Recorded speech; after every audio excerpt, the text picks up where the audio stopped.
হয়েছে, দলটি কি এখন লিডিং পজিশনে আছে? কেন নেই? কেন নেই? তার কারণ হচ্ছে আমাকে অল্পতেই পেতে হবে, আমাকে এখনই ক্ষমতা পেতে হবে, আমাকে এখনই কোটি কোটি টাকার মালিক হতে হবে। আমার সামনে যে কোটি কোটি টাকার অফার আছে, সেই অফারটা আমাকে গ্রহণ করতে হবে।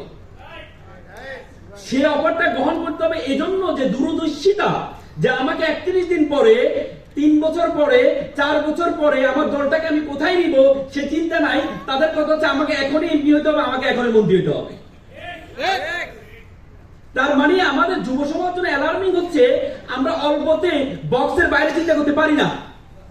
আমার সামনে 50 লক্ষ টাকার বক্স আছে, তার মানে আমাকে এটা নিতে হবে। কিন্তু আমার সামনে মাত্র একটা মুদ্রা আছে, এই মুদ্রাটা 31 দিন পরে 107 কোটি টাকা হবে, সে চিন্তা আমরা করি না। সে চিন্তা আমাদের করতে হবে, সে চিন্তা আমাদের করতে হবে। যদি সে চিন্তা আমরা করতে পারি তাহলে থিঙ্ক আউটসাইড দ্য বক্স, এই যে আজকের যে প্রোগ্রাম, সে প্রোগ্রামটা বাস্তবায়ন করা সম্ভব হবে। 2 বন্ধুকে অফার দেওয়া হয়েছে, 2 বন্ধু বড় লোক হতে চায়, তার স্বপ্ন বড় লোক হবে। তো তুমি বড় লোক হতে চাও হবে, তো গ্রামের মোড়ল তাকে অফার দিল যে আমাদের গ্রামে তো পানি নেই, পার্শ্ববর্তী একটা নদী আছে, তোমরা নদী থেকে বালতি করে পানি এনে দিবা, প্রতি বালতি প্রতি তোমাকে 10 টাকা করে দেওয়া হবে। রফিক এবং শফিক, রফিক চিন্তা করলো তো ভালো কথা, রফিক প্রতিদিন 100 বালতি পানি নিয়ে আসে, কত টাকা হয়? 100 বালতি 1000 টাকা। সে এভাবে করে করে করে করে সে প্রচুর টাকার মালিক হচ্ছে। আর শফিক সে চিন্তা করলো আমি 50 বালতি করে পানি আনবো। তো রফিক বললো তুমি তো বোকা বেটা, 100 বালতি আন। বললেন না, আমি 50 বালতি আনবো। সে 50 বালতি এনে 500 টাকা পায়, সে 500 টাকা দিয়ে সে পাইপ কিনে শুরু করছে, যে এই পানির যে পাইপগুলো আছে না, পাইপ কিনে শুরু করেছে। সে আবার প্রতিদিন 500 টাকা করে পাইপ কিনে সে গ্রাম থেকে নদীর মাছ পর্যন্ত সে কি পাইপটা টেনে নিয়ে আসলো। পরবর্তীতে যখন তার প্রথম বন্ধু সে অনেক টাকার মালিক হলো, 2-3 লাখ টাকার মালিক হলো, তখন তার পকেটে 1 টাকাও নেই। কার? দ্বিতীয় বন্ধু, কারণ সে পাইপ টানা শুরু করছে। পরবর্তী দেখা 2 মাস পর্যন্ত সে পাইপ টেনেছে, টানার পরে তার টাকাটা যখন আসা শুরু হয়েছে, দেখা গেল প্রথম বন্ধু থেকে প্রায় 10 গুণ তার 2 দিনের মাথা টাকা বেড়ে গিয়েছে। তার মানে কি? তার মানে কি আপনাকে থিঙ্ক আউটসাইড দ্য বক্স, বক্সের বাইরে চিন্তা করবেন according to demand of situation. চায়নাতে একটা গাছ আছে,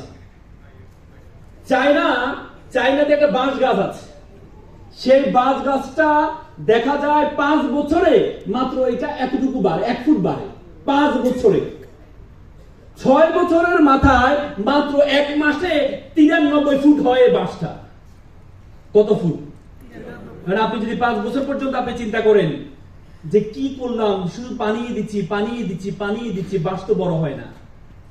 আমরা অল্পতে হাল ছেড়ে দিই না? অল্পতে হাল ছেড়ে দিই না? কিন্তু আপনি অল্পতে হাল ছেড়ে দিলে আপনি আপনার যে গন্তব্য, সে গন্তব্যতে পৌঁছাতে পারবেন না। এটাকে বলে কম্পাউন্ডিং ইফেক্ট। শুনেছেন তো নাম আপনারা? চক্রবৃদ্ধি হারে বাড়া।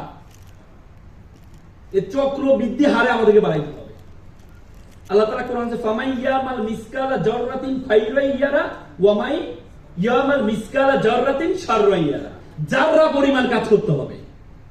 জাররা, প্রত্যেকটা সংখ্যাকে আমাদেরকে এমফাসাইজ করতে হবে, প্রতিদিনকে এমফাসাইজ করতে হবে, প্রতিদিন আপনাকে কাজ করতে হবে। মাইকেল ফিলিপস নাম শুনেছেন? পৃথিবীর সবচেয়ে বড় সাঁতারু। তিনি এ পর্যন্ত যতগুলো গোল্ড মেডেল পেয়েছেন, পুরো এশিয়াতে এতগুলো গোল্ড মেডেল নেই। 28টা অলিম্পিকে 23টা গোল্ড মেডেল পেয়েছে। তাকে জিজ্ঞেস করা হলো আপনার সফলতার মূল রহস্য কি?